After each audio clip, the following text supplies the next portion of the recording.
comment, alors c'est un petit peu particulier quand on est sénateur, mais comment vous voyez justement la place du PS au sein de l'accord de gauche, même si au Sénat c'est vrai que c'est un petit peu moins la même chose que ce que peut être l'Assemblée?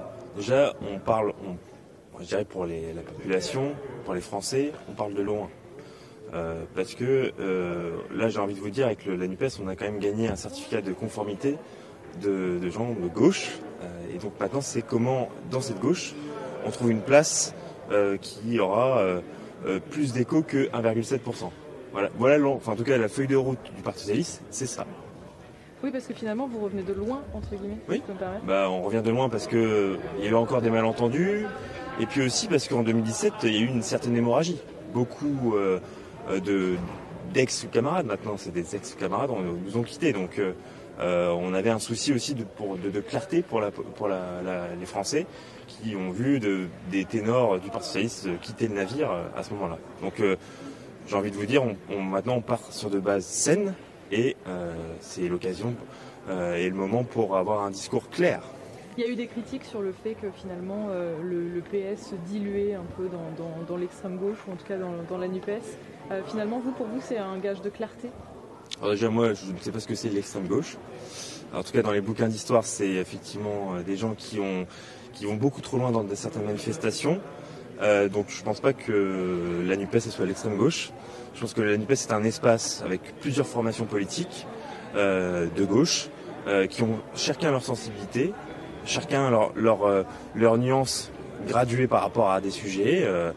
Il y en a qui sont plus radicales que d'autres. Et donc nous, en tout cas au Parti socialiste, on a vraiment un espace politique qui va reprendre du poil de la bête, puisque on est en train de voir aussi Emmanuel Macron qui est en train de totalement faire disparaître son aile gauche. Donc si vous voulez, on a tout un espace à reprendre dès maintenant. Comment justement le PS peut exister au sein de cet accord? Quelles sont finalement ses forces pour exister? La force qu'on a, en tout cas, c'est à la fois les députés et les sénateurs, l'ancrage territorial pour faire passer toutes nos idées.